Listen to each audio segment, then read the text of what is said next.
My hotel. Namaste. Free the land, beloved. Come on in, come on in, come on in. My name is Vicki Dillard, and I'm a very proud contributor right here on FlyNubianQueenTV.com, the network for melanated people just like you. Welcome, welcome, welcome to our broadcast. We're so pleased that you have joined us today, beloved. We have a very interesting and important war briefing that we must have. Somebody talk black to me. But before we get ready to have this most important conversation, watch this, that is directly related to Black liberation. Our conversation is one of the most important conversations because it is directly related to Black liberation. Are y'all hearing me? The Black family, the state of the Black family. Are y'all hearing me today? Welcome, welcome, welcome, dear family, to the Vicki Show, our Black primetime show. Somebody talk black to me. Using alternative media to reach Black society. Thank you all so much for joining us. Now, before we get ready to get started into our most important conversation, I'm going to ask that you do me a favor, a little bit of housekeeping before we get deep into it. And so I thank you for your indulgence. I thank you for being patient. I thank you for being patient. Now, let me invite my Instagram family really quick to come on over to FlyNubianQueenTV.com. Let me turn off this fan because some folks think that when they be hearing the fan, they say that it's your computer. Talk black to me. It's not the computer, baby. It's the fan, beloved. It's the fan. Now, I believe in doing what you can do based on what you have at the time. But somebody talk black to me. We done level up our computer today. Somebody talk black. For the past few days, I'm trying to work out the kinks, family. I may not be a computer whiz like some people, but I'm trying to work out the kinks. Somebody talk black to me. But beloved family, for today's brief war briefing, I'm going to ask as you come in, please come in giving us a thumbs up, thumbs up, thumbs up. Be sure to like and share. Family, as you come in, thumbs up, liking, sharing. Why? Because it makes it more likely that other folks will know that we're here. Are you ready? On the count of three, let's do it. 1, 2, 3, thumbs up, share. Mika, hey, Miss Vicki, always walking in divine excellence. Thank you. My sister Selena said that you're glowing. Thank you, beloved. Share. At the bottom of your screen, family, there should be a share button. There should be a share button. On Instagram, you should be able to find the share button. I think it's a little arrow. Share it with your platform. Tell them to get ready to tune on in to FlyNubianQueenTV.com, the Vicki Show.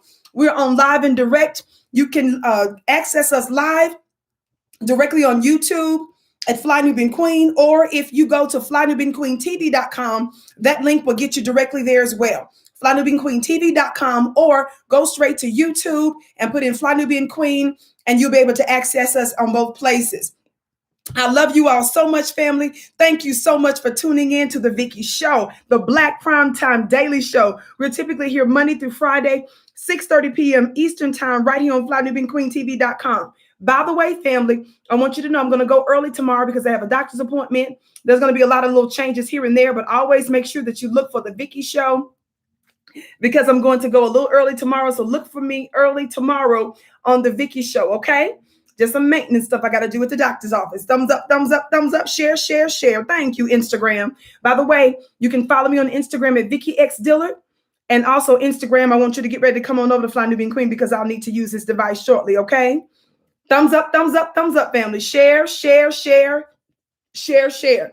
When you think about mainstream media, when you think about corporate media, when you think about white media, beloved, they have multi-million-dollar and even multi-billion-dollar marketing budgets. Are y'all hearing me? So they're able to get their message out because they have the necessary resources. We're not there yet. So when you like, when you share, when you tell other folk about me, when folks are replaying my clips, when people are telling folks how they can reach us, you are expanding our message. Under no circumstances would we be operating as intelligent Black people if you think for one sake open enemy is going to go overboard to push a counter narrative, a counter revolutionary group of people who are exposing and calling out white supremacy and promoting Black empowerment. Talk Black to me. That just doesn't make any sense. Now they'll fake the funk like they're doing it. Are y'all hearing me today? They'll put some of their Black looking people in place. Let me say that again. They'll put some of their Black looking people in place. They'll put some of their implants, they'll put tares amongst the wheat to throw you, to give the appearance that they're doing something. They'll even let some of them sound pro-Black and say some powerful things. They'll even let some of them appear to be criticizing them on the one hand, but the same Black boule Negroes that they put up there are the same folk that'll turn around and tell you don't push reparations and will tell you to vote for nothing. Talk Black to me. So you got to understand and understand the tricknology that's going on. Talk Black to me. Thumbs up, thumbs up, thumbs up. You tuned in to your sister with the curly braids, Vicki Dillard, normally here 6:30 p.m. Eastern time, right here on FlyNewBeingQueenTV.com. Instagram, I'm getting ready to use this device, Instagram, so come on over. Now watch this. Let me say this real quick. Watch this, because I'm going to use the device, Instagram. I was going as I was wishing Black fathers over the weekend happy Father's Day. I came across a comment that I'm going to share with you. And I think in the social media world, they call certain groups of Black males Black beta males. This is one of those, I think, accurately depicted dusty, rusty, dusty, crusty, lusty, zusty, malacusty, trolamusky, Ladusky, Kalucky, Balusky, Salusky, Delucky, Elucty. Talk Black to me. Wait a minute. On the lower rung of manhood. Talk Black to me. So I don't usually like to jump off and use those kinds of terminologies. Talk Black to me. Because I understand the system of white supremacy, and I understand spiritually and metaphysically that some of the complaints that Black males and even a lot of Black sisters have, they're misplaced because they are not spiritual people. Let me say this real quick. Some of you that dog out your sisters, some of you that's a part in a demonic way, a part of certain groups of Black males that's sitting there talking about being a stepfather is equivalent to wearing somebody else's underwear. Let me share the comments with you. If you're out there talking about the fact that a man is manless because he's a stepfather, talk Black to me. Let me tell you something. You've been taken in by the white man's talking points. Who told you that? God today. Isn't that what the book of Genesis says when God was looking for Adam and the woman? He was searching through the garden and they started putting fig leaves on them. And it says, he said, Adam, where are you? He said, I was naked and ashamed. And then God said, who told you that? He knew he didn't tell him that. So it was evidence that he'd been talking to the enemy. Some of you all have allowed white supremacy pathology to infiltrate Black society to where you coming up in here talking about being a stepfather is equivalent to wearing somebody else's underwear. Some of you out here dogging Black men who have the nerve, the manhood, and the godhood to be able to know how to bench press, baby, and build a Black family because you lack the wherewithal and the power to do it. You can't bench press, baby. I need to get my assistant in here to find me this little weight I be using sometimes. You can't even pick up a 1 pound dumbbell. This too big for you. This too weighty for you. So now you don't understand how somebody know how to bench press. You don't know about that level of power. So you run your mouth over there in the corner on somebody's internet. Talk Black to me. All the power you got is that little comment section. You don't know how to bench press? That's too much weight for you. So I got to correct the record today. Somebody talk black to me, but I was finna make a point before I got out. Some of you who, in a disproportionate and affected way, talk negatively about black women and talk negatively about black men. When you go too far, it's proof that you're living a magic-less life. God, today. It's proof that you are living a life where you don't understand where we are spiritually. Are y'all hearing me today? You don't understand where we are, the time and what must be done. So because you don't know how to attract this type of man in your life, because you don't know how to attract this type of woman in your life, you take out these frustrations. What you don't understand is that a reasonable amount of criticism and drawing attention to a certain thing makes sense. But when you give disproportionate energy to something, talk black to me, you give that thing energy. And in your little world, in your small, constricted, limited, parochial, narrow world, that's all you know. Because you don't attract what you want, you attract what you are. I said, because in your little world, you don't attract what you want, you attract what you are. You attract what you are. So if you are frustrated that you can't get a black, masculine, successful man, if you're tripping because you can't get that high value woman, baby, it's probably you.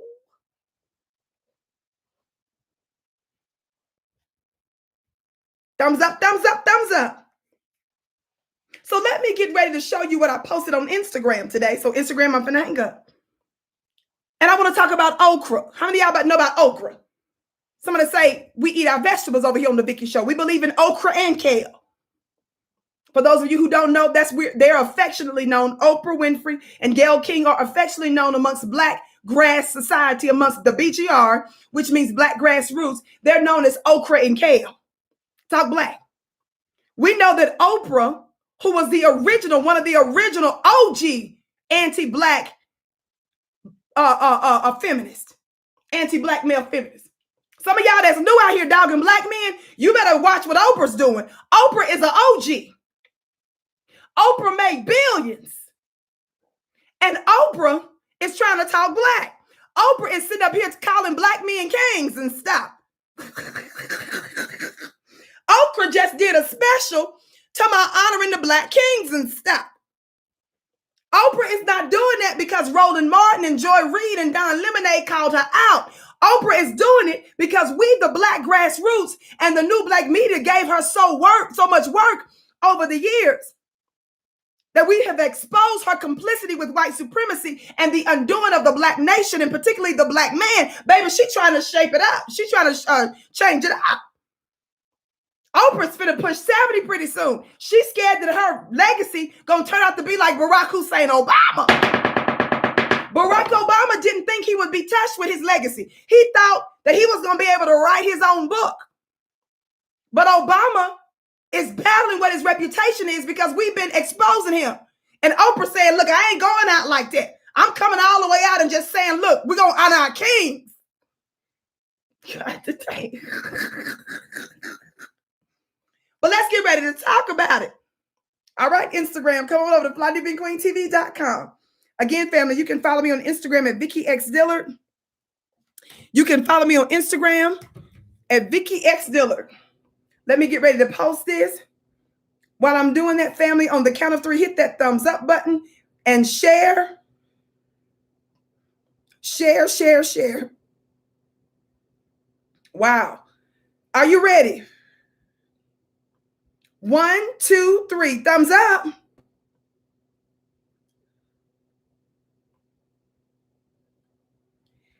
Share, share, share, share, share. Share, share, share, share, share, family. Thumbs up, thumbs up, thumbs up. Share, share, share, share, share. Thank you so very much. Thumbs up, share, share, share. All right, family, let me get with this. I'm almost done posting this. All right. This is me again letting folks know on Instagram, my personal Instagram, to let folks know to come on over. Don't forget, tomorrow I'm going to be going live a little early. So look for the Vicki Show early, okay? Thumbs up, thumbs up. Share, share, share. Thumbs up, thumbs up, thumbs up. Thank you all so much. Now, this is what I posted on the Instagram page earlier today. Just what I said just now, right? Can y'all see this? Let me try to be still. This is what I posted on Instagram earlier today. Let's see.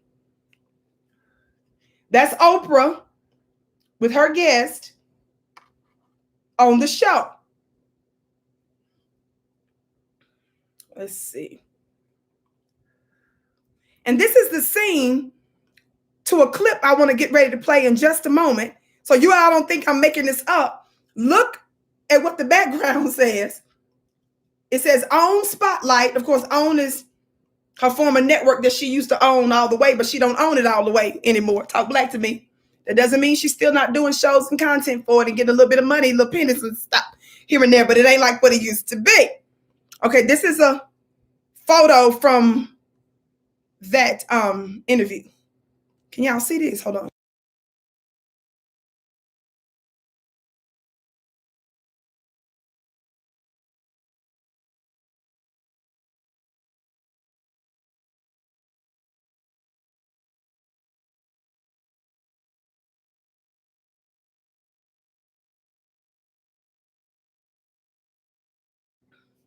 It says, honoring our kings, celebrating Black fatherhood. Yes, LOM strikes again. That's right, Jackson. For those of y'all that don't know LOM, L-O-M, let somebody in the chat help you out. We coined that phrase here on the Vicki Show. Somebody say LOM. Oprah is a prestigious and a distinguished member of LOM. We're not going to take that away. We don't believe in being jealous and hating on nobody. We give honor where honor is due. Oprah is deserving of the extraordinary and unique title as a LOM member. Talk black to me. Y'all see this? Now watch this. Now, I don't believe that Oprah can be redeemed right now because of Oprah's decades worth of damage that she's helped to do to the Black community. But not only the damage that she's done to the Black community, she's done quite a bit of caping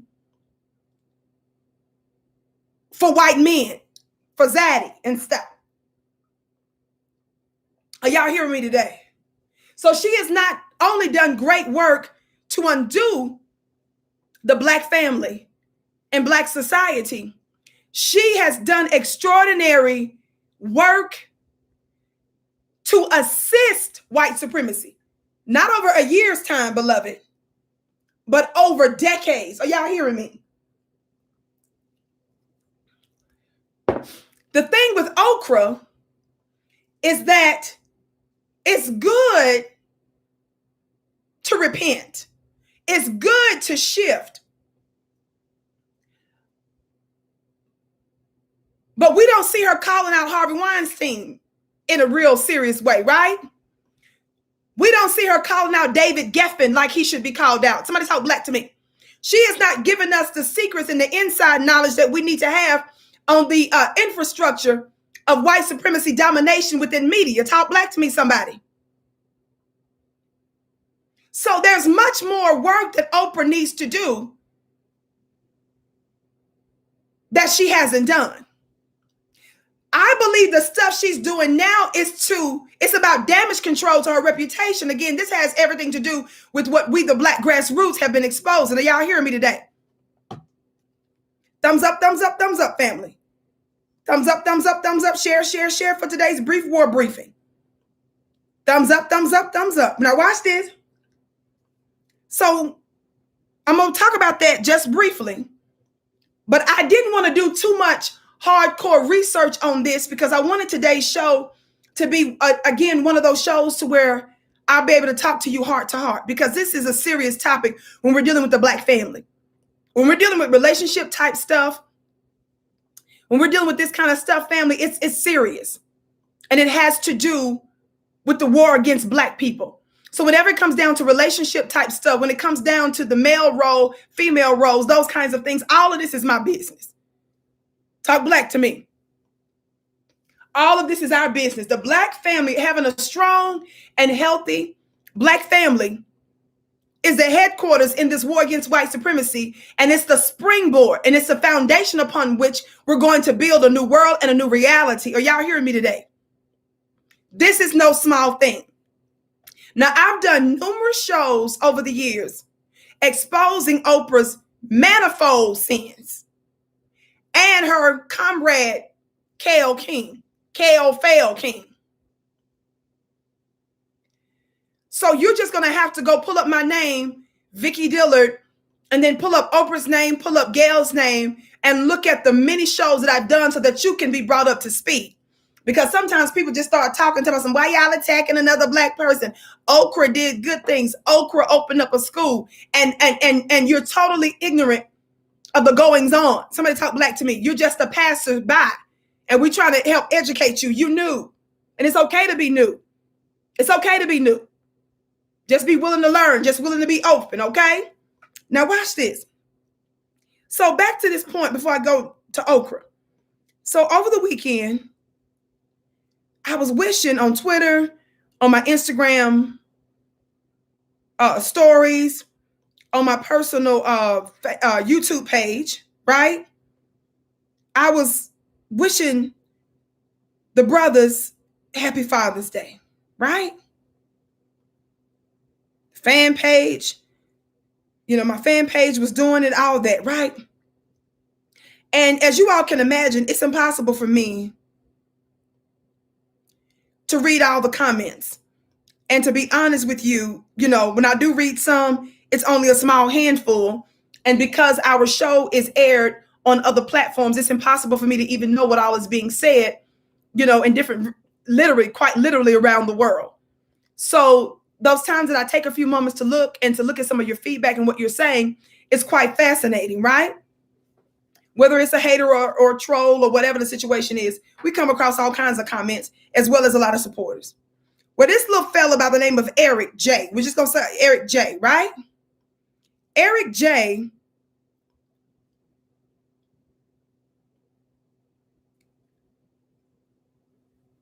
publicly posted this comment under me wishing Black men happy Father's Day. I just want you to know I'm not making this up. Maybe I should cover up his little face and stuff, but he put his own public stuff out there, so he dealt with it. Thumbs up, thumbs up, thumbs up, family. Share, share, share. Can y'all see that? I just wanted you to know I wasn't making this up. Uh-oh. I just wanted you to know I wasn't making this up. I knew about Oprah's upcoming little Father's Day thing because she's been promoting that for the past few days. But this right here, I was looking at these types of comments, and I just said, this one really stands out. Of all the madness, this one has particular interest to me. So I need to look, we need to examine this very briefly. Now, this little fella by the name of Eric says, being a stepfather is like wearing someone else's underwear. Oh, this is going to be a brief war briefing today.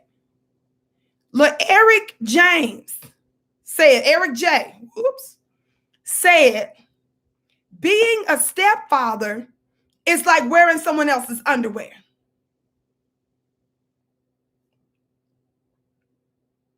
Family, a Black male, a Black beta male said that out loud and in public,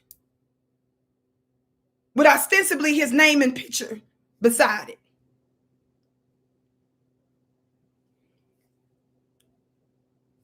I'm seeing more and more comments like that, and more alleged Black men making fun of other Black men who marry and who takes on the family, raises the family, provides for the family, protects the family. I want you all to know that this is a cancer in the Black body. And we need to eradicate this satanic and this demonic white supremacist talking point.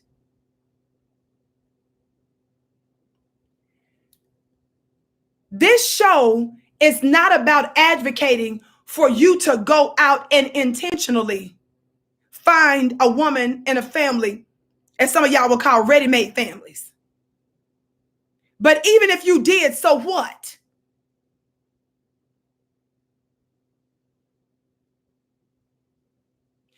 It is a demonic mindset to say that being a stepdad is like wearing someone else's underwear. Somebody say, who told you that? Watch this.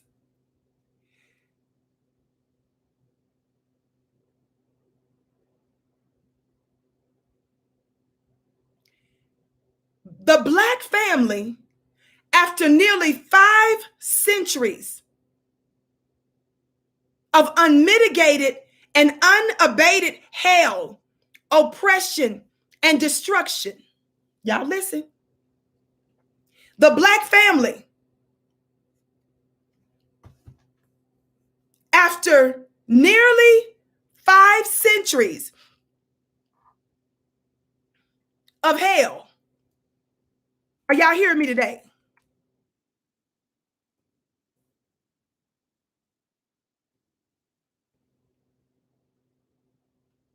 Have been intentionally undone. We have been deliberately destroyed by our open enemy.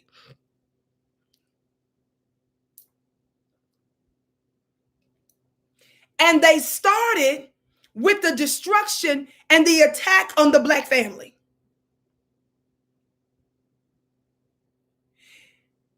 Because we're in a season, as I've explained to you before, where there's a changing of the guards and then there's a changing of the gods.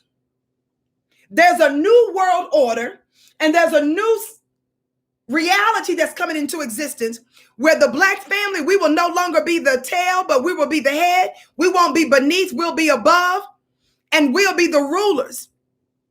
As the original civilizers, we're getting back to ruling our planet based on freedom, justice, and divine equity.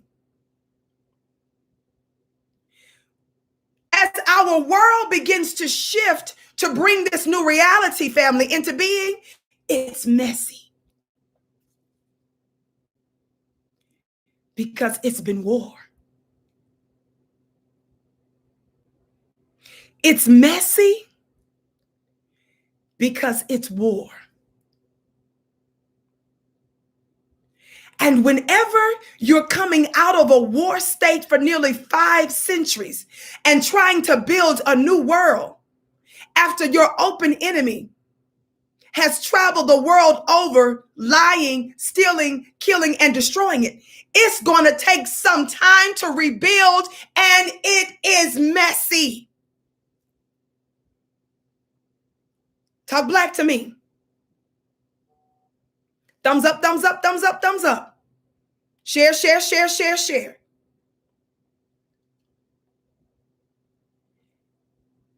So our open enemy destroys our families. And as we're working to rebuild our families, you've got dusty beta males out there talking about that those that would endeavor to rebuild it, those who would engage in the noble job of restoring it, you mock them and you discourage the Black man from rebuilding his own family.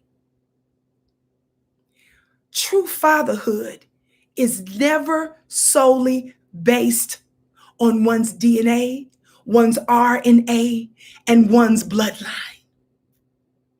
I said, true fatherhood has never been based on just one's DNA, one's RNA, and one's bloodline.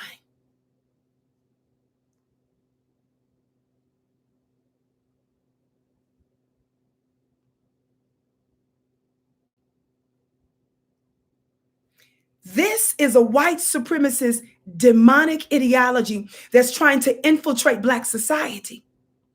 And the problem I have with it is that those that many of you support, give your money to, subscribership, share, and like, and you clip these individuals' videos on your pages, are those who say that children are liabilities.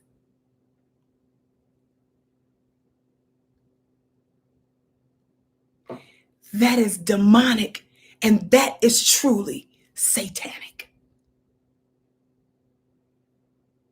And the fact that it's got any traction at all shows you that the enemy has infiltrated Black society.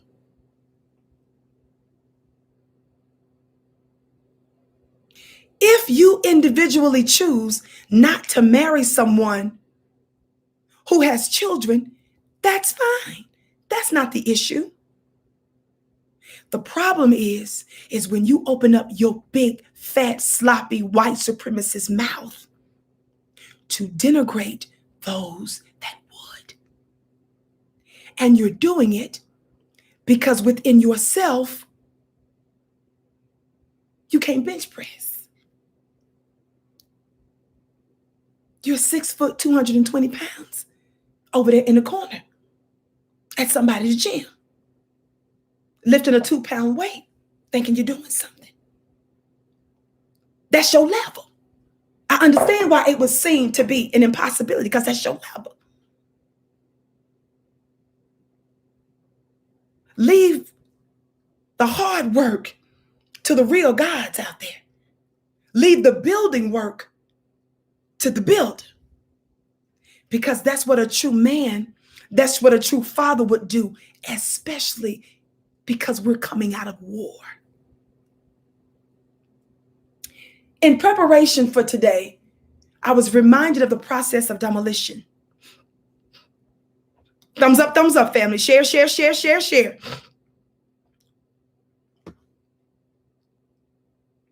Thumbs up, family. Share, share, share, share, share. Watch this, watch this, watch this. Before I share some stuff with you from my heart, I want to talk to you briefly about this. And I know you're like, Vicki, what is this about? I found this knowledge and information that I was reading about the science of demolishing a building interesting. Share, share, share, family. Watch this, watch this. It talks about in this article how demolition is probably one of the most interesting parts of construction work. Demolition is one of the most interesting parts of construction work. Because see, when you're thinking about construction, many folks, the first thing we think of may not be demolition, right? But demolition is a part of construction. Talk Black to me. Listen, as you keep sharing. Thumbs up. Watch this. It says, as we build more structures, there comes a point where we need to demolish old ones, either for safety reasons or to make room for newer buildings. Demolition is the process of dismantling a building by pre-planned or controlled methods.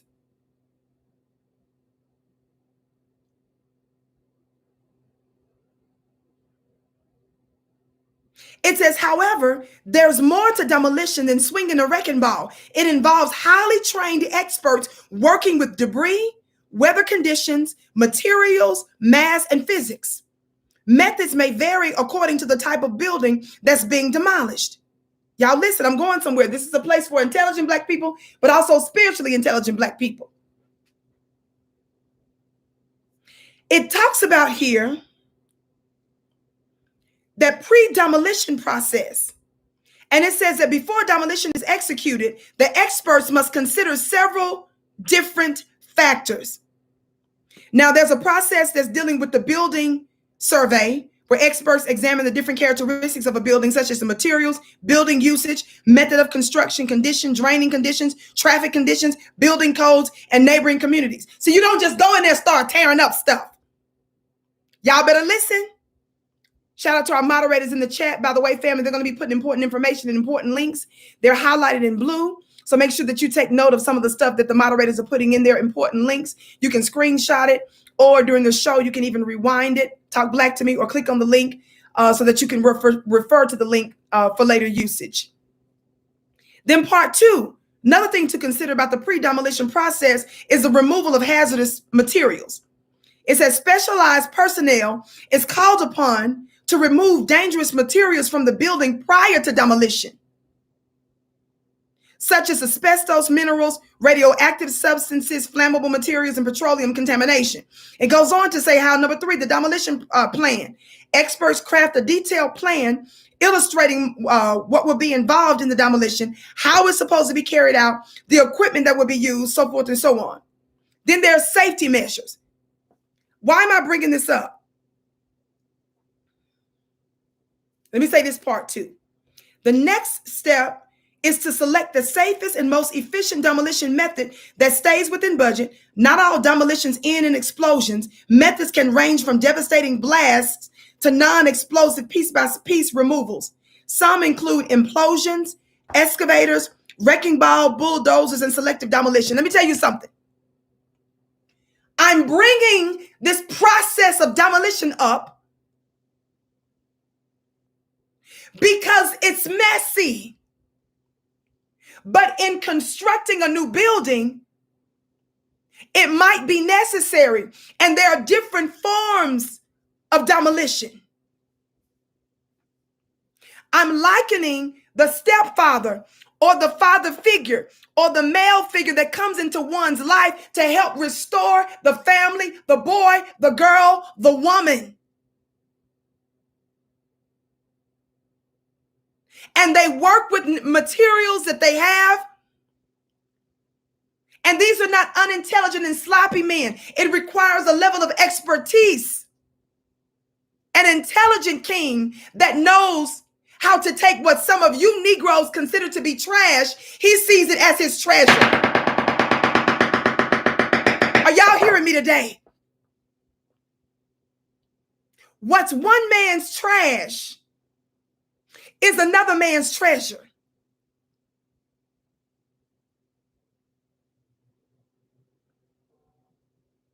And recognizing that the family has been undone and that there requires a level of intelligence, of planning, of care before you just decide we're going to rip up some family and screw them, and being a stepdad is equivalent to wearing somebody else's underwear. Who told you that? The white man destroyed the family. And now you're coming in saying that Black men who are willing to rebuild it are crazy. People who are pushing this kind of mindset, family, they are enemies to Black society. I said they are enemies to Black society. I said they are enemies to Black society. What's one man's trash is another man's treasure. And because it's too weighty for you, you're going to open up your mouth and mock it. When you say such things, brothers, you are showing your extraordinary weakness, your fragility.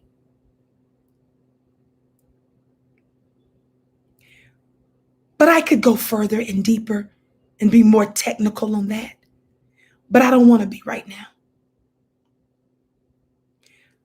I want to briefly give you this clip with Okra and her special she's doing that she did talking about Black men, call them their kings. And then I want to marry what I just said to you just now with something else. Let's just say that. Now, while I prep this, I want you to give us a thumbs up, share, family. On the count of 3, for those of you that haven't. 1, 2, 3, thumbs up. Thumbs up, thumbs up, thumbs up, thumbs up. Thumbs up, thumbs up, thumbs up, thumbs up. Don't be jealous and mad at a man that knows how to be a man, baby. Don't be mad at a brother who knows how to do construction work.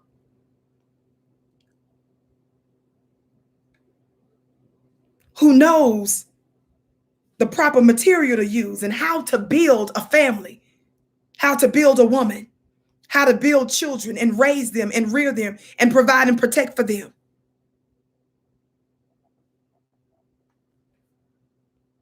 That's a sick pathology to embrace. And you should be considered an enemy amongst Black society. We will not normalize that, and I'm not. And I don't give a doggone how many of y'all over there talking about, well, I understand why so-and-so said that, and make sure that you don't lay down with just any kind of woman. Of course, make sure that you don't lay down with any kind of woman, just like you need to make sure that you lay down with any kind of man.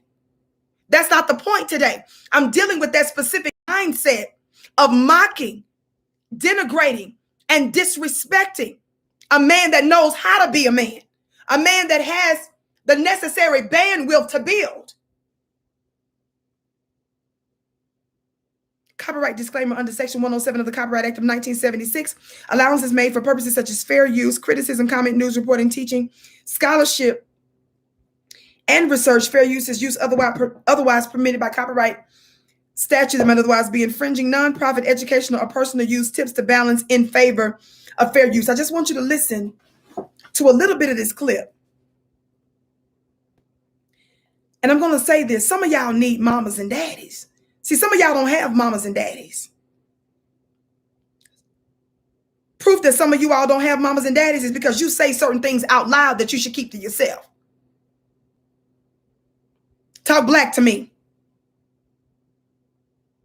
Proof that some of y'all don't have mamas and daddies is that stuff that some of the stuff that you say out loud, you would know not to say out loud. You would keep some of that stuff to yourself. I'm not giving you money for walking. Watch this. Hold on. Let me cue this. Let me cue this. Watch this. Listen to how Oprah starts this.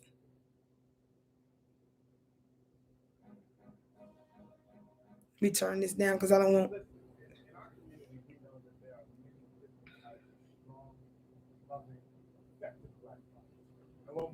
Watch this. Okay, here we go. Seeped into our culture through television and movies about Black men, particularly Black fathers. Now, I have always known that those images and destructive myths have chipped away at our culture and our families in ways that we don't even imagine. So tonight, we are honoring the full, broad, deep, wide dimensions and reality of Black fatherhood. Now, I'm getting ready to skip this, and I'm going to come back because she said something else down the road about a third way or halfway through this conversation. Listen to what Okra said right here, y'all. Watch this. I'm going somewhere with all of these different concepts. Thumbs up, family. Share. Let everybody know we're live on FlyNewBeingQueenTV.com. Black Primetime Show, The Vicki Show. Watch this. I wasn't in a good place during our adolescent years, and so we all lived with my dad. That's John Legend that's talking right now. So I'm not the norm when you see a lot of kids talking about growing up in a single parent home because the single parent was our dad. And I'm still very close with him. I think our personalities are very aligned. And I just look at him as a great example for me. And I always think about some of the things he used to do with us And I think he was an exemplary father for us. And I use him as a role model for sure. That's awesome. Yeah. Man. You don't hear that very often at all. Yeah, I feel fortunate. And honestly, I still carry a lot of lessons that he either consciously or unconsciously taught us. Sure. Yeah. Watch this. Y'all listen real close to this next part, family. Everybody share, listen to okra. Somebody say, eat your vegetables. So here we are. We're back celebrating Black fatherhood. And for decades, Black men haven't seen their true lives reflected in TV and film. We're going to, with the exception of Randall, of course. Sure. And I believe that has had an incalculable effect on our collective spirit. That's why it's so important that you're playing that role. Did you all hear what she just said? Oprah just sat there and admitted to understanding how decades and years of negative Black stereotypes and conditioning and programming of Black men have done damage to Black society. Oprah, that's you. Somebody say, that's you, Oprah. Listen again to what she said.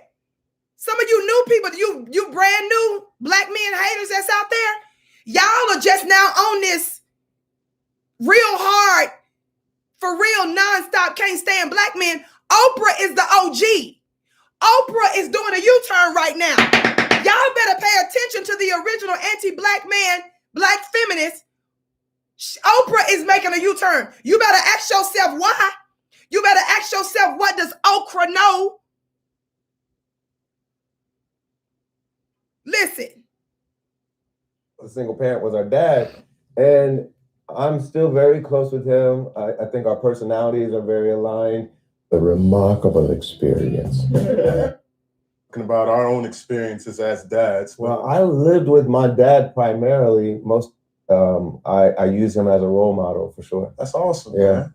You don't hear that very often at all. Yeah. Okay, listen. Celebrating Black fatherhood. Listen. And for decades, Black men haven't seen their true lives reflected in TV and film. She said Black men haven't seen their true lives reflected in film and television.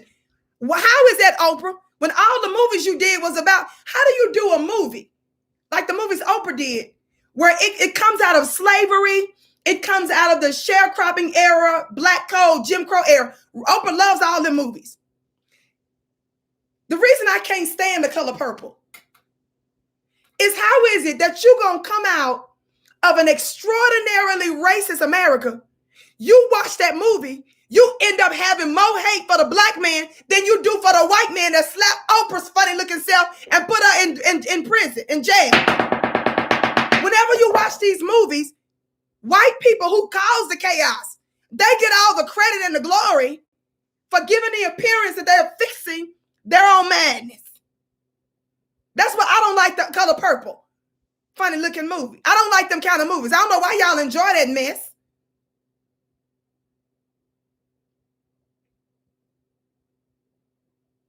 The kind of movies I like is The Birth of a Nation, that if it ends right. The kind of movies I like is Samuel Jackson. The name of that movie was called A Time to Kill.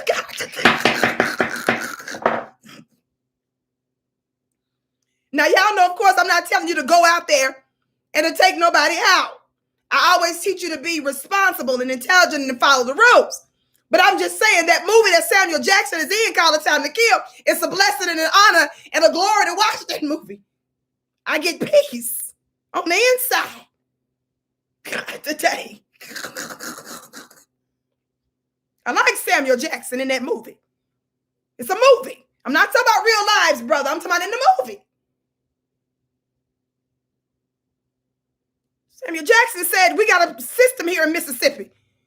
Samuel Jackson said, these things that murdered, that raped my little girl and left her for dead, but she survived. He said, okay.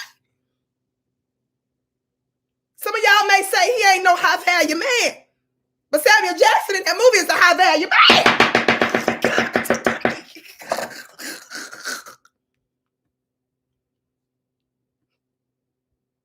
Felt peace. Listen. with the exception of Randall, of course. And again, I'm not telling y'all to go out there and do that. That's the name of the movie. I enjoy the movie. I'm just saying. It just gives me peace. I just get a little peace and stop.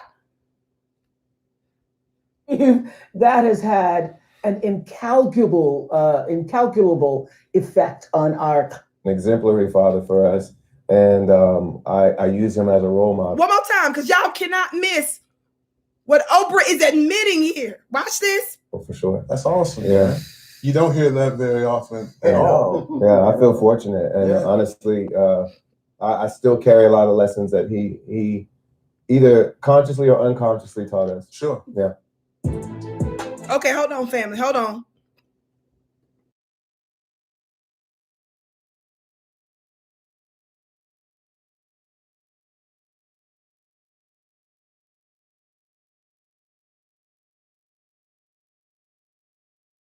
Hold on, I'm cueing it. Just so you know, this is what you're looking at. This is the fella she's sitting down talking to, but she's going to be introducing other fathers here in just a moment. So just want you to know, this is what you're seeing. Hold on one second.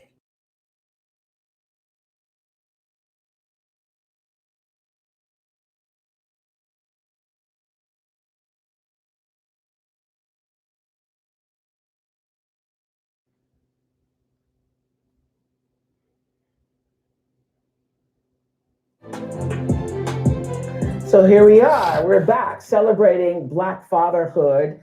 And for decades, Black men haven't seen their true lives reflected in TV and film. With the exception of Randall, of course. And I believe that has had an incalculable effect on our collective spirit. That's why it's so important that you're playing that role. She's admitting the damage and the warfare that media and television does, family, which means she knew exactly what she was doing. Watch my previous shows where I've discussed what she did to Michael Jackson. He was dead after nearly a decade, how she dogged his legacy. She's been made a greater fool of. We gave her so much work. Oprah was trying to fix that. How many of you all know that on Oprah's big Instagram page, Oprah removed some of her posts related to that Michael Jackson's accusers that were completely debunked? That Oprah was forced to remove some of those posts promoting that. How many of you all remember that? That's because of us, the Black grassroots, that gave her that work. So I want to introduce you to one of the most extraordinary families I know. Before we go there, I want you to listen to something else that she said. Oprah is the original Black man hater, but she's more powerful than most because she did great damage with a great wrecking ball to Black society over decades. And she knew what she was doing. And I proved that to you guys previously when I gave you information on the David Geffen situation with the Michael Jackson stuff. I gave you insight on what Oprah admitted later concerning what Harvey Weinstein did and when he was pressuring her to cover certain topics. And she said she felt like that she was being bullied by Harvey Weinstein and stuff. Family, you got to look into my other previous shows because if I go there, we'll never get off of this. Just know I know what I'm talking about. I bring the receipts and you have those previous podcasts as a reference, okay? I want to move on to today's stuff because I want you to listen to this little bit of insight. I think it's right here. Let me cue it because I don't want you to miss this. You may not see the significance of this, but I want you not to miss it. And again, today's going to be a brief word briefing. I'm going to try to hurry because I got something else I've got to do. And then I got to get ready for my doctor's appointment tomorrow. So I'm going early tomorrow, family. So look for the Vicki Show early tomorrow. Thumbs up, share, share, share. Listen, y'all. Because my own life changed when I went to live with my dad. What? I'm your sister with the curly braids, slinging the braids all over the globe. Did you all hear that confession? When Oprah was doing her shows back in the day, remember she made her father look crazy for a minute. Then she introduced him to her audience. She would shout him out a little bit here and a little bit there, but she always came across bitter. This is the original OG Black man hater. Y'all missed that. Let me go back. No, baby. No. What did you say, Okra? Because my own help you to heal. And in your point of view, hold on. what do we need to do? Said this many times. Maybe you didn't hear me say it many times, but I have. Because I know firsthand how the trajectory of your life can just dramatically shift by the positive influence of an involved father. Because my own life changed when I went to live with my dad. Listen. Vernon Winfrey. Now, my dad, he was strict. Yeah. He had some high expectations and standards of me. I remember the first year I was living with him and I came home with a C and he said, there will be no C's in this house because you are not a C student. So anyway, I know for sure that I would not have had the life that I now have, be the person that I am, had I not spent that time with him as a teenager. And so, can you imagine when Oprah was known as the queen of talk for a quarter of a century? And then for other years, when she had her own television network and was still doing stuff in the media, can you imagine if she used that large platform that she had around the world as a queen of talk and where she brought in billions of dollars? Can you imagine if she pushed that just every now and then over 25 years as a queen of talk and said this black man who was involved in my life, who I went to live with because he raised me the way that he raised me? He had high expectations. He gave me what I needed.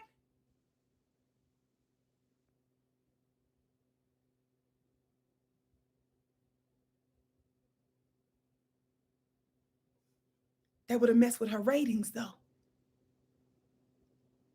That would have messed with her ratings if she credited the involvement and the direction and the guidance and the protection of a black man. I told you today I didn't want to go statistic on you. I didn't want to pull up a whole bunch of technical receipts and talk about the actual numbers of black fathers who are actually more involved in their lives than any other people group. Black men are found to be the most involved in their lives. They've made you believe that the black man is the worst of the worst of the worst, but I'm not going to even go there with the statistics. I'm going to talk about some little things that matter to me today for today's brief war briefing. While I do that, family, everybody thumbs up, share, share, share. Thumbs up, share, share, share. Now listen to what she says to the guy again before she starts to give her dad discredit. Listen to what she said, because I don't want y'all to miss this. You know, Sterling, I have said this many times. Maybe you didn't hear me say it many times, but I have. Notice she said, I've said this many times, but maybe you didn't hear me say this many times. Oprah is saying that because we've been calling her out for giving the black man no real respect over decades. That's why she just said that to him. Don't miss it. Because I know firsthand how the trajectory of your life can just dramatically shift by the positive influence of an involved father. Because my own life changed when I went to live with my dad. Listen. Vernon Winfrey. Now, my dad, he was strict. Yeah. He had some high expectations and standards of me. I remember the first year I was living with him and I came home with a C and he said, there will be no C's in this house because you are not a C student.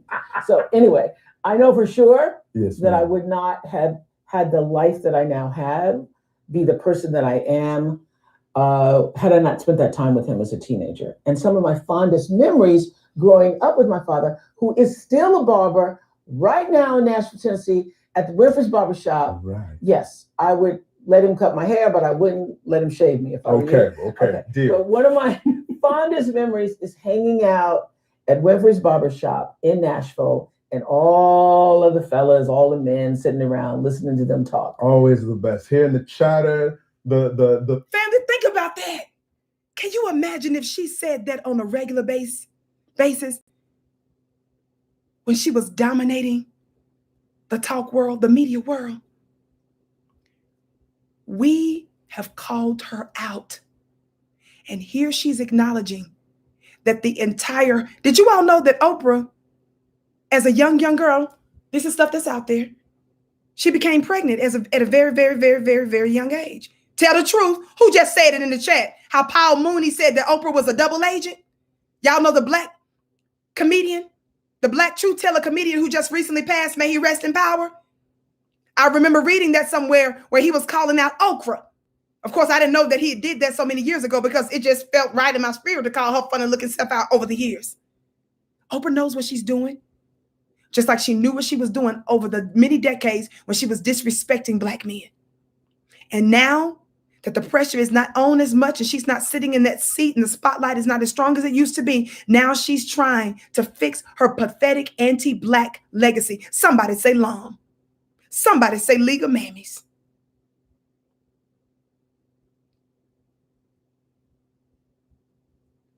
But that's not the only father.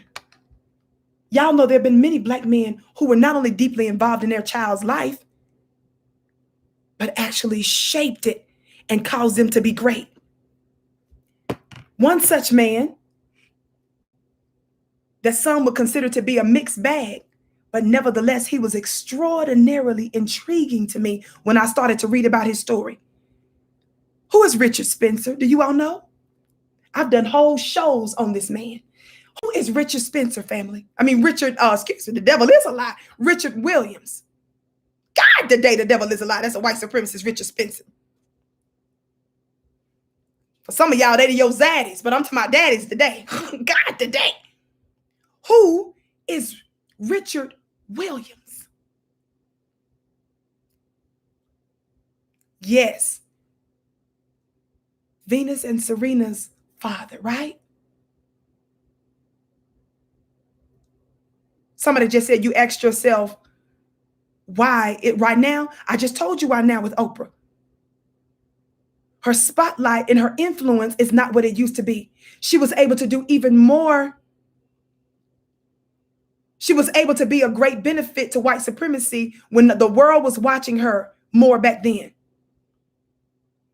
And family, because we have alternative media now, we don't have that extra filter to where we've got to go through white corporate media outlets now. We're starting to speak for ourselves, and not just Vicki's individual voice or this Black member's media voice. It's our Black collective voice that's doing great damage and causing a counter narrative to prevail.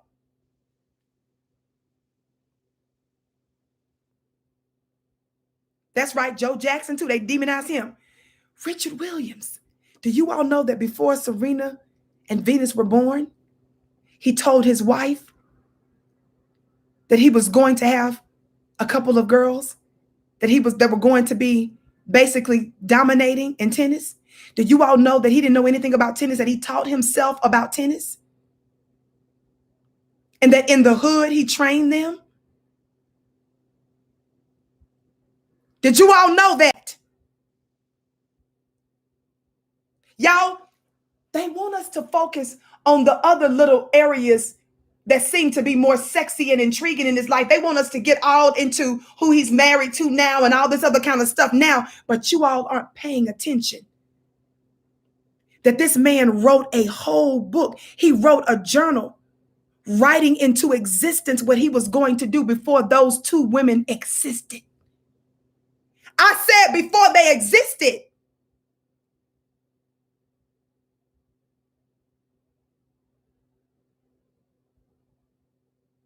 These are stories. And when the white media gets a hold of Black dads, they turn them into whatever else they want them to turn into. How many of y'all remember when I did a show on Richard Williams? Remember I shared with you guys an interview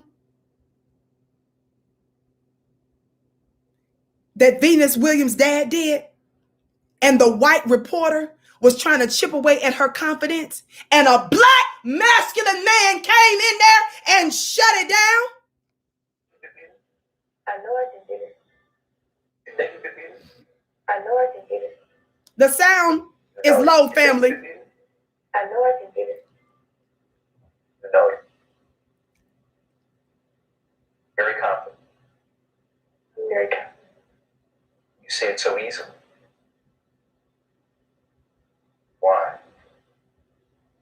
Because I believe it. Let me tell you why. What she said it with so much confidence the first time. But to keep on and do. Listen, we can't keep interrupting. I mean, if you want, you got to understand that you're dealing with an image of a 14-year-old child. Listen. And this child gonna be out there playing with your whole ass, and he gonna be in the grave. When she says something, we done told you what's happening. You're dealing with a little Black kid, and let her be a kid. She'll answer it with a lot of confidence. Big damn alone. What did the Black man say?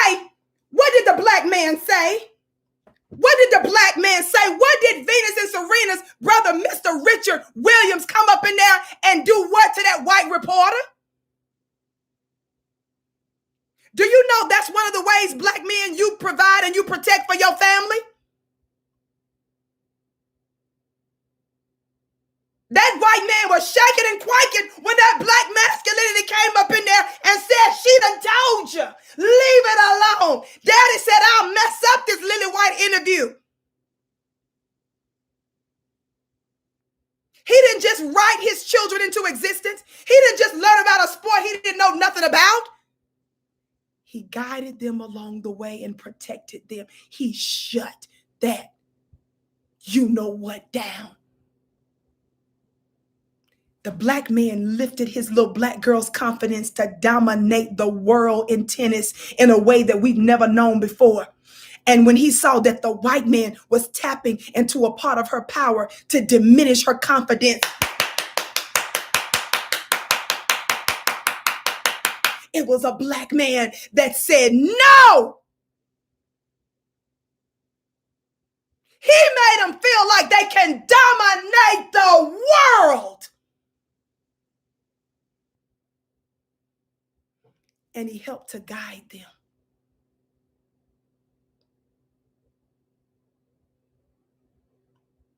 And what did the white media do to their dad the whole time they were in tennis? Remember, they tried to make him look like he was a pariah. Remember, they tried to make him look like he was an animal. This for you. Somebody just said hammer time. This for you. Talk black to me. Let me tell you something. Thumbs up, share, share, share.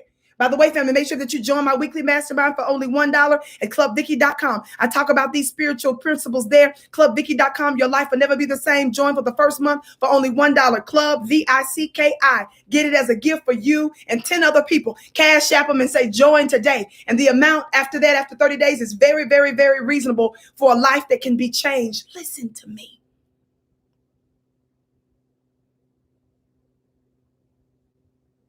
Let me tell y'all something. I do not make excuses for black men who are not operating in what they should. But because I have a spiritual understanding of the time and that there's a new world on the horizon and how it's written that we would almost be destroyed, but there's only going to be a remnant. It's going to be enough of us to build a new nation. I don't get discouraged and dog out all black men. And in a moment of extraordinary transparency with you right now, I'm disgusted when I see black males disrespect other black men who raise black babies. While my mother didn't bring men around us or get remarried while she was raising us, her and my father, I have memories of her and my father together.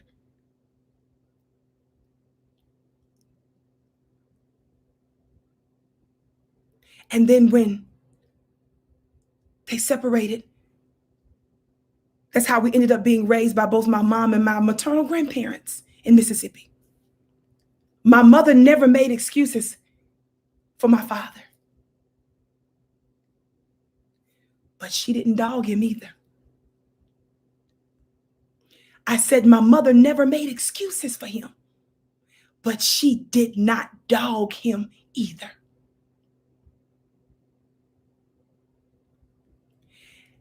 And so as a child, being reared by both my mother and grandparents, maternal grandparents, it was my grandfather who was the male influence in our lives. And while my grandfather was certainly not our stepfather, he stood in the gap as a man to put a roof over our heads to make sure that we weren't living in the projects and that we didn't have a roof over our head. Because I got quite a few siblings. When it was PTA day, some of us were going to middle school, some of us were in junior high, some of us were in high school. My oldest two brothers and sisters, they were a little older, so they were already out of either high school and getting ready to go to college and so forth. So mama couldn't go to all the PTA meetings in one day. Guess who went to the other PTA meetings? I said, Guess who went to the other PTA meetings while mama was running around with 2 and 3 other kids? Guess who stood in the gap and showed up at the other PTA meetings? My grandfather. Guess who showed up when we graduated? Guess who showed up when we had plays? How many of y'all used to play school and play like you was doing shows at home? I would do that with myself and my other 2 siblings. We were the 3 youngest.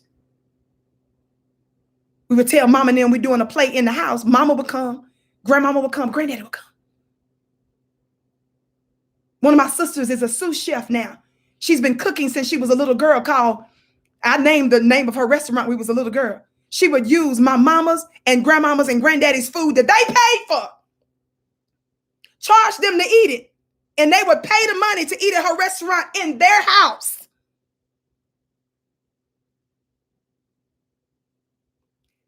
I'm 42 years of age. The Vicki Show has been official since I was 11 years old. I have the VHS video that's called The Vicki Show. Me, Vicki Dillard. My first guest on The Vicki Show was my grandfather because I was so intrigued by him. He served in World War II. He cut the grass. God, today, do men do that anymore? He cut the grass. He worked. He didn't argue when my grandmother felt some kind of way. He was man enough to where she didn't run over him. But he didn't get involved in no back and forth.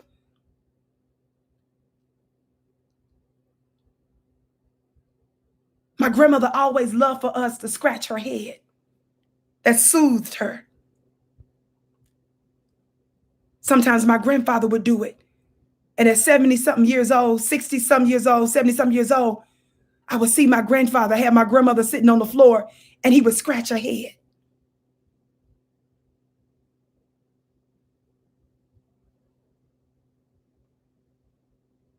When he was in school, one of the electives, he had no choice. And one of the topics he did, whether he was going to do something related to hair or sewing. He was raised, and I want my assistant to make sure I get this right. I believe he was raised by a stepfather. Is that right? Because his father was dead. His father, I think, died in World War I. Is that right? How dare you make fun of another man that comes into somebody else's life? His father was dead and another man married his lovely mother and loved him. How dare you?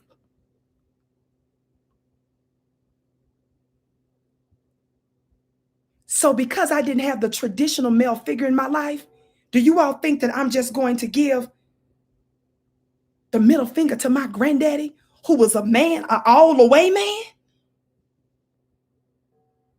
Talk black to me.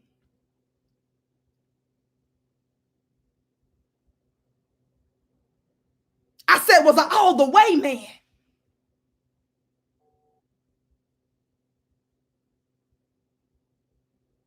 When he would take me, because I worked ever since I could work.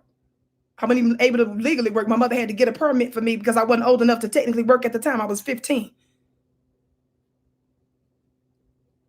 Station wagon, driving around 5 kids, a mama, him and my grandmother. Their house, 1 bathroom. We were still hanging out clothes, didn't have a dryer. I don't know about y'all, but I'm from Mississippi like that. Didn't grow up with cable, that kind of stuff. Granddaddy didn't whoop us as much as my grandmother would, but he would talk you to death. You almost wish, just give me a whooping today. Don't talk my head off. Just give me a whooping.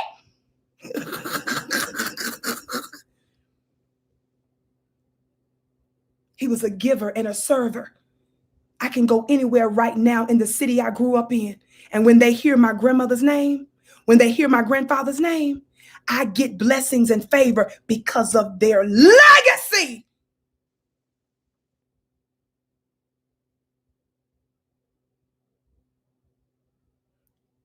How dare you? I said, how dare you?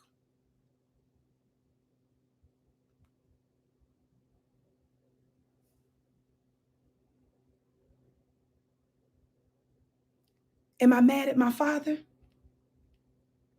I never had that kind of anger growing up because my father wasn't involved in our life as much. My brothers, their response was a little different. Let me tell you all something. We're in a very wicked world where our open enemy has undone the family. It's not about making excuses. It's about the fact that what I've been given, I take. If my father figure came in the form of a granddaddy, I received it. Because you must not forget that your mother and your father, no matter what the circumstance, they ultimately are just vessels. You come through them. They're your entryway to earth. Don't reject the manner and means, the unusual manner and means in which your father figure might come. Don't forget, there's demolition going on. There's rebuilding. Demolition is messy as we're trying to rebuild a new world.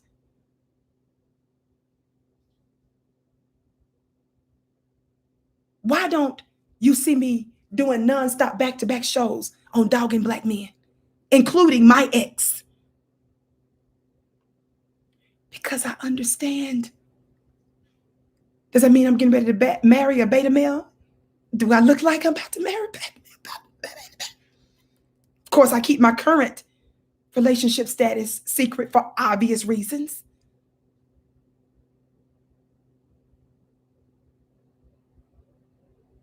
But even my ex,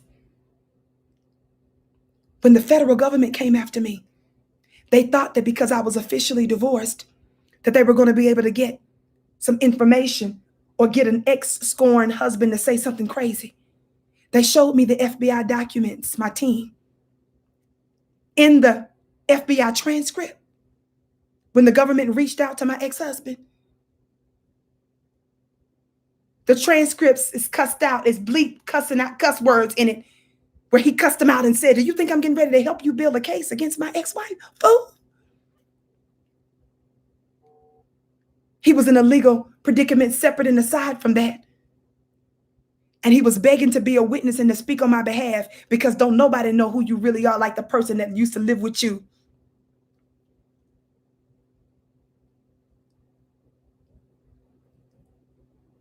And they refused to bring him in. He stood up against them, cussed them out, and said, I wish you would. I received that. I had a whole lot of you professional looking brothers back in the day wanted me to make deals with the government. One black brother who at one time got on my nerves and didn't know how to talk to me. When he realized that I was being railroaded by the US government, he went in himself to talk to FBI agents and said, you guys are going to try to build a case against her. I couldn't stand that man. But he didn't have his knees knocking in the face of our open enemy and met with them personally and said, how dare you? So I ride and I receive from my brothers in the manner in which it's given to me. I know that this is not the only world. Some of you, I'm going to say this and you ain't going to like it, but too bad, so sad. Thumbs up, share, share, share. Some of you have tried to give me some work because of the network I'm on. Because you disagree with something that other people are saying about him.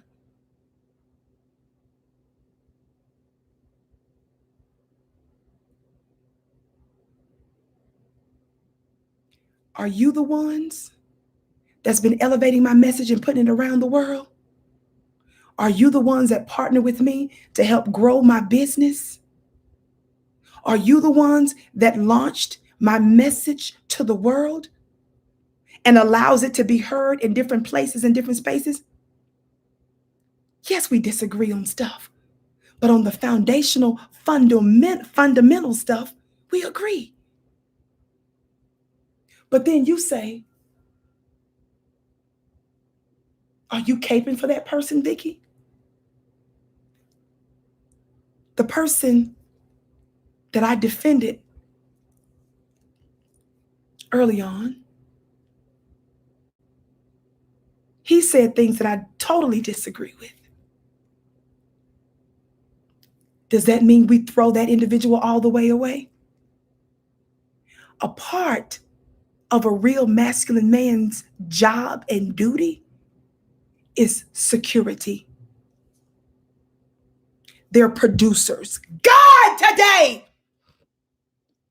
you can afford to talk some noise when you're building, when you are providing. So yes, fool, I have respect for someone that respects and launches my message. There are many people out there in the digital ethers that don't ever say my name. Talk black to me, let alone push my message, and let alone cut the check.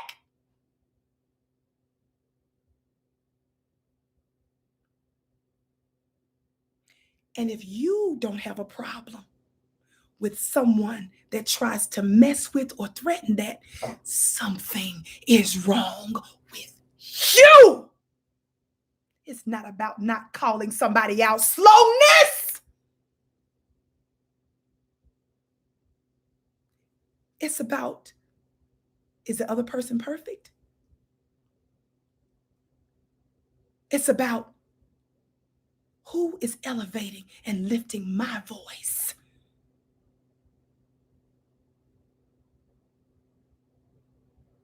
You got people that pretend I don't even exist. And you gonna ask me which way? What's wrong with you? I said, what's wrong with you?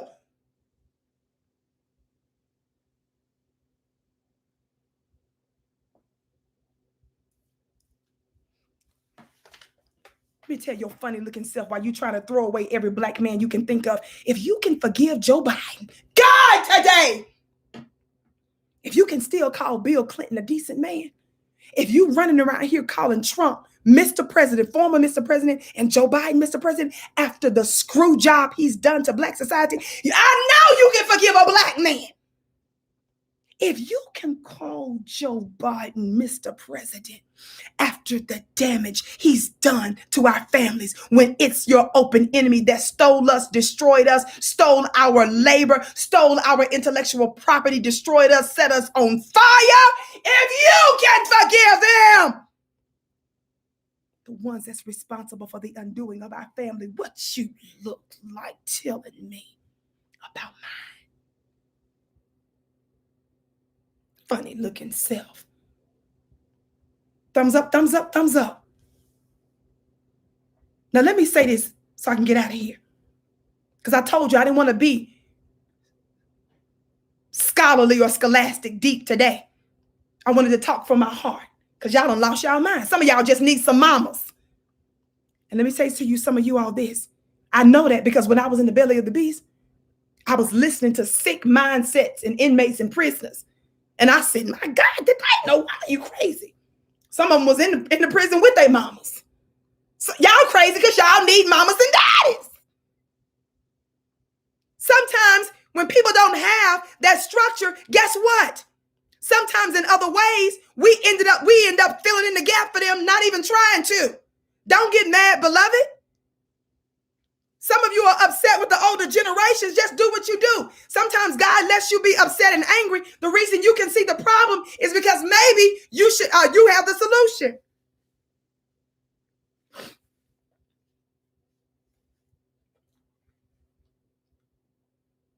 Talk black to me. Now I want to talk about this principle real quick, and I'm out of here. It's a principle that's best seen in a movie. Somebody, what y'all know about Jerry Maguire? What y'all know about that movie, Jerry Maguire, that was done in, I think, 1996 or so? What y'all know about Jerry Maguire? What y'all know about Jerry Maguire?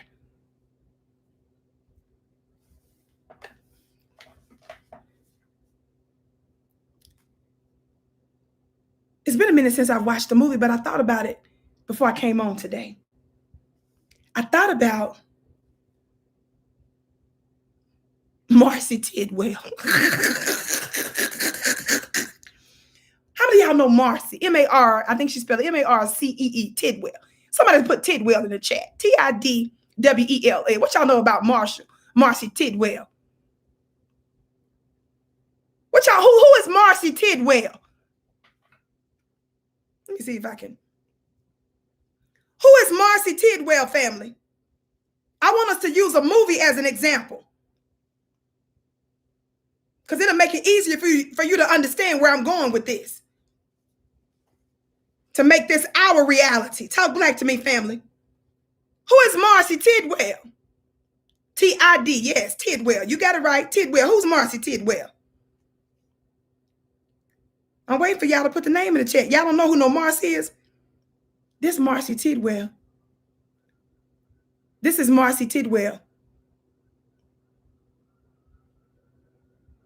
Regina King. Y'all remember now? Marcy Tidwell was my favorite character in that movie. Regina King. Shout out to the glorious, beautiful goddess that is Regina King. Regina King, let me show you his picture, which you should know who Mr. Tidwell is. Rod Tidwell. Cuba Gooding Jr., right? Played Rod Tidwell, right? Her husband. He was in the movie, he plays a famous football star. And Tom Cruise played the, what was it? An agent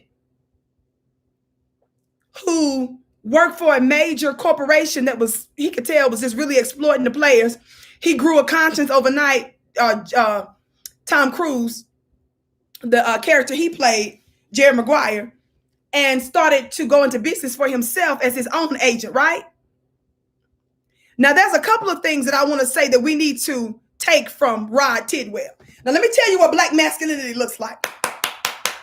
I'm going to use a movie to make my point today, because this is making the point better than I can on my own. I want to talk about some black family principles, and I also want to talk about another principle that a powerful black man understands. Somebody say, show me the money. Somebody put it in the chat. A black man know to always talk to another white man about his money. God, today. Somebody put in the chat, show me the money. This should be something we said in reparations. In addition to cut the check, don't worry, but every now and then it's okay to put a football and a money sign and say, show me the money. Somebody say, show me the money. I love Mr. Rod Tidwell, because Rod Tidwell was telling his white agent, Jerry Maguire, he was putting the pressure on Jerry as his agent. When he left that big company, everybody threw Jerry Maguire's funny looking self away. So this black man kept mashing the gas with this white man. Tell the truth. Somebody say, show me the money. We're going to be saying that as it relates to reparations. We're reviving that today on the Vicki Show. Thumbs up, share, share, share. Watch this. I know y'all like Vicki is not talking about no movie. Yes, because these are some powerful principles from this movie that we should live by. Show me the money. Watch this, watch this. I want to quote him. Now, he uses explicit language on this one quote, but watch what he said in the movie. Cuba Gooding, who plays, again, Rod Tidwell, the football player that Jerry Maguire is an agent for. Rod Tidwell was a problematic athlete. He was a problematic football player for the team. So the fact that he ended up doing real good, getting a big fat contract, was not only a blessing and a boon for Rod Tidwell and his family, but it was also a blessing and a boon for Jerry Maguire, right? Somebody say, show me the money. Watch this. Watch this. Watch this. When Rod Tidwell, again, Cuba Gooding, the character he played, was putting the pressure on his white agent to produce for him the best opportunities. Why y'all laughing at me? This is a quote from Rod Tidwell. Watch what Rod tells this white man, Jerry Maguire, his agent. He says, I got a shelf life of 10 years, tops. Y'all listen. My next contracts got to bring me the dollars that last me and mine a long time. What did what did Rod say? It's got to last what? Me and mine a long time. Somebody say he's a family man. Listen. He said the S word. He said, I'm out of this sport in 5 years. Listen to what this black man said. What's my family gonna live on? Brothers, pay attention to this trait and this characteristic that Rod Tidwell.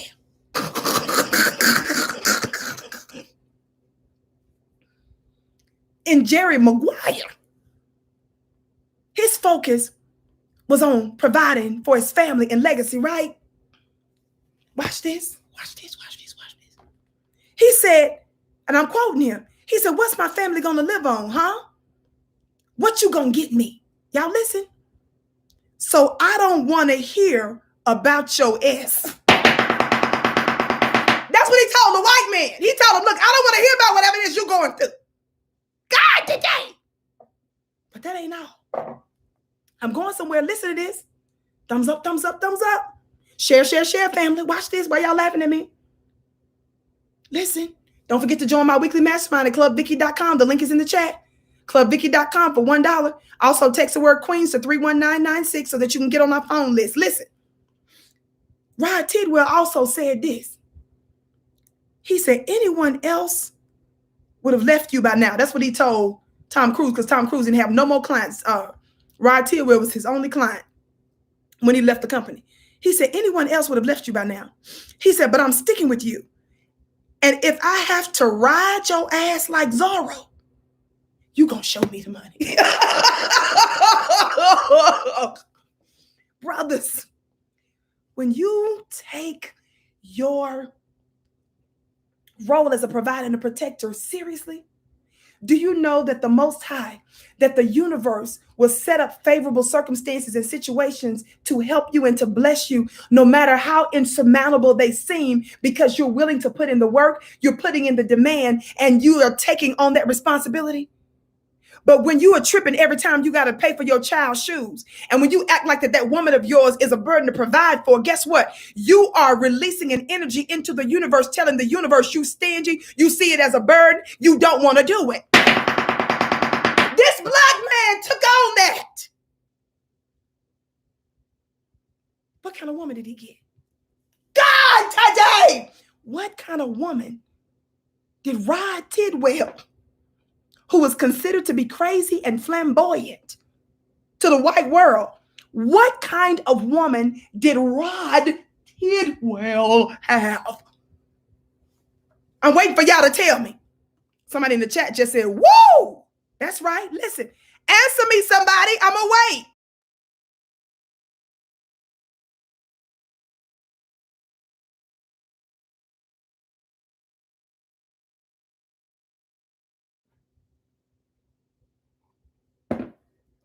What kind of woman did Rod Tidwell, who some of y'all would say is crazy and flamboyant, what kind of woman did he attract in his life? Watch this. When you watch the movie, you find out that they had the most loving and compassionate marriage and relationship and family. But then you find out when this black woman went crazy, who did she go crazy on? God today. When Marcy Tidwell, somebody say Marcy, M-A-R-C-E-E. When Marcy went off, yes, she was a rider. Who was she going off on, family? Did she use her sharp tongue to denigrate her man? God today. Who did she use her mouth to put in check? Who did she shut down? She acted like a what? A gentle dove, and like she was putty in the hand of a masculine man, right? But she acted the total opposite when it came. That's right. With Jerry Maguire and them. Talk black to me. Watch this. Now I want you to listen to a quote. We're almost finished. Thumbs up, share, share, share. Listen to a quote from this black woman writer, Marcy Tidwell. See, white supremacy don't like this kind of example. Talk black to me. Watch this. Yeah, I want y'all to listen to what this woman said. I just happened to be thinking about this today. I said, I ain't finna go deep with them. We finna talk about Jerry Maguire today. We finna talk about Show Me the Money. We finna talk about Rod Tidwell and Marcy Tidwell. We finna talk about the Tidwells. Black masculinity, black fatherhood, black families. Watch this. What did Marcy say? I'm quoting Marcy. Marcy was mad at Jerry Maguire in the movie for getting her husband some little messed up deals, right? So she was checking, and watch what she says. I'm quoting her. She says, now, I don't know what you do for your 5%, but this man, my husband, has a whole plan, an image. We majored in marketing, Jerry. And when you put him in a waterbed warehouse commercial, excuse me, you're making him common. God today. God today. Y'all better pay attention to the Tidwells. Some principles up in this movie, the Jerry Maguire. She said, you putting him in these waterbed commercials. She said, excuse me, you're making him common. Look how she talking about her man. Watch this. She said, he is pure gold. And you're giving him waterbed warehouse when he deserves the big 4 shoe. I think she did this shoe, car, clothing line, soft drink. God today. I said, this the black woman saying this about her man. Y'all better go sit down. She said the 4 jewels of the celebrity endorsement dollar. She said, you're making him common. Now, this is the part that got me. The most powerful statement she made in the movie, in my opinion. Do you all remember when her husband got injured on the field? Some of y'all that seen the movie, y'all help me with this. Thumbs up, share, share, share. Thumbs up, share, share, share. Answer me this, family. Notice that she didn't need nobody to tell her man was high value.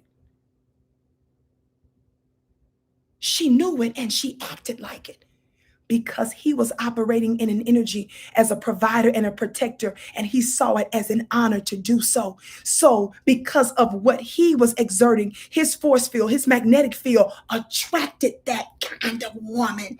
And we will beat you down over messing with our man that brings about security in our families. And you don't even need to ask us how or to do it. We don't need no instructions when you're doing what you're supposed to do, bruh. You just got to be the man. I didn't say talk the man. I said be it. And when you be it, you attract it. But I digress. How many of y'all remember, I got to go, when Marcy was at home with the family, her house was filled, and her husband in the movie, y'all, got injured in the end. Y'all remember that? She was freaking out because it looked like her man, her protector, her provider, her lover, was injured on the field and he wasn't getting up immediately, right? Marcy Tidwell talked to Jerry Maguire, the agent that was on the field, right? What did she say, family? Do y'all remember? Watch the movie later. For those of you that didn't, or those of you that don't remember, I'm quoting her here. She said a bunch of stuff to Jerry Maguire on the phone in that moment when she was scared that he wouldn't get up. What did she say? She told Jerry about her man. God, today! This is so powerful to me. She said, quote, this from Marcy, the black woman, telling this white man this, telling Zaddy this. Now, she didn't say, show me the money in that moment. The black man already told Jerry Maguire, show me the money. Watch this. She said, my whole life is this family. Jerry. That's when she wasn't sure if her husband was going to be all right getting up off the field. She was freaking out, hoping that they was going to be able to revive him. Y'all remember what she said? Oh, somebody said they screaming from Japan. Thank you, Kayana Johnson, from screaming for me in Japan. Watch this. She said, my whole life is this family, Jerry. It doesn't work without him.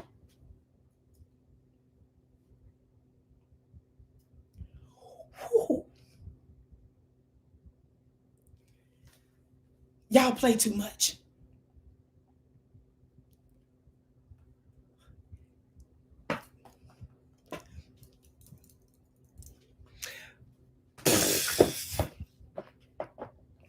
Yeah.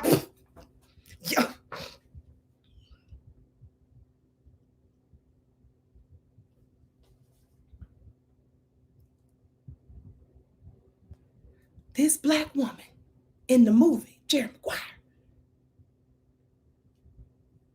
Marcy Tidwell, she said to Tom Cruise, who played Jerry Maguire in the movie, she wasn't sure if her husband was going to get up off that floor, off that field, rather, if he was going to make it. She told him about this man right here who the world made fun of, who they called flamboyant, crazy, talked too much, called him ungrateful. He had a black woman that understood him. She said about this man right here, I'm going to read the quote again. Y'all know I had to do my little research and get the quote right. She said to Jerry, funny look at yourself, my whole life is this family. Jerry, it doesn't work without him.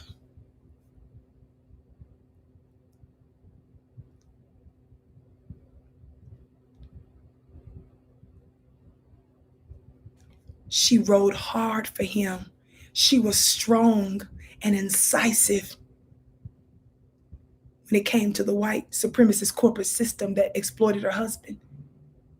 But she was like putty with her man because he took seriously and treated it like it was an honor to be a provider and a protector for his family. And necessarily, the Most High, the universe, bowed down, created opportunities, circumstances, and situations to favorably bless them. She said, my whole life is this family, Jerry, and it doesn't work without him. Yes, and the babies are a part of the package. I have no respect at all for any man that disrespects, mocks, or makes fun of another man that knows how to build. These are honorable things. And you humiliate yourself and you weaken your people. Your open enemy loves to hear you talk like that, think like that, because they know their side has an advantage. If you have enough black men that's dumb enough to say, to mock, and to disrespect other black men who know how to stand in the gap and who knows how to turn trash, alleged trash, into treasure. It's a demonic pathology. And yes, I'm having fun with you talking about show me the money in a movie, but there are some important principles that can be gleaned from male-female relationships. And the reason I don't go crazy with talking crazy about the condition of my people is because when you're building a new world, it's messy. It's going to look like a lot of demolition. It's going to look like a lot of stuff tearing up, but demolition is a part of the construction process. We must be careful how we speak about one another and how we treat each other. Are y'all hearing me today? I gotta go. Love you to pieces. Make sure that you meet me tomorrow early. Let everybody know we're back on FlyNewBeingQueenTV.com. We're going to be simulcasting on multiple platforms here pretty soon at the same time that I'm on. Even though my show is re-aired at other times, it's a good chance that we're going to be airing live on other platforms at the same time. So stay tuned for that. Make sure that you let everybody know the Black Primetime Show, the Vicki Show, is on live on FlyNewBeingQueenTV.com, the network for melanated people just like you. Make sure that you sign up for my weekly mastermind at ClubVicki.com for only $1 for the first 30 days. Follow me on Instagram at Vicki X Dillard. That's VICKI Vicki X Dillard. Make sure that you share. Family, be patient with each other. I'm not telling you to get yourself in a negative circumstance or situation with a brother or a sister that is not ready and in their right mind. But they say that the first law that they teach you as a doctor is to do no harm. Nobody is telling you to put yourself in a predicament, in a precarious circumstance. But we are telling you to do no harm. In the meantime, shut your mouth and don't disrespect those that do. That's an enemy pathology, an enemy mindset. Vicki, you're awesome. Thank you. You all say some of the sweetest things. I love you to pieces. You are my bliss.